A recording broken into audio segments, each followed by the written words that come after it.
Benjamin Netanyahu is still setting up his government. Break down what is at stake right now. Right, setting up the government, Benita, with the clock ticking. The current deadline being next Wednesday, a week from today, for Netanyahu to have to go back to Israeli President Isaac Herzog and at least tell him in good faith that he has the votes together to put together a government that would stand up in parliament. Netanyahu could ask for another 4 days from the Israeli president, taking him out to a week from Sunday, and then a few days after that be able to swear in the government. But by then, by the time the government is sworn in and needs to be sworn in under Israel's quasi-constitution, that's the deadline that Netanyahu's coalition partners have given him for the legislation you talked about to be passed. Why is that? Because they want to make sure that Netanyahu is keeping up his side of the bargain, right? That Aryeh Deri would be allowed, in fact, to serve as a minister, and he's set to head two powerful ministries, the Interior and Health Ministries. That Bezalel Smotrich will get the authorities that he wants over building in the West Bank, both for Jews and Palestinians, something that is set to be very controversial abroad, as we've talked about so much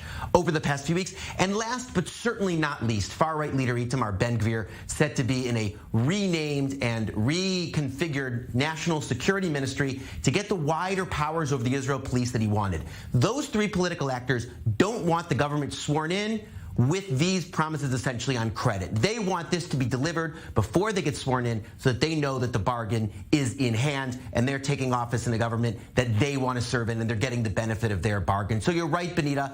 The Knesset and members of parliament putting in long hours to get this legislation through. Each of those three bills plus a fourth went through a preliminary vote last night in the Knesset plenum. They're now in committees over the course of the day, marathon meetings in those committees, potentially heading back to votes in the plenum, say tomorrow morning, although that's still in flux.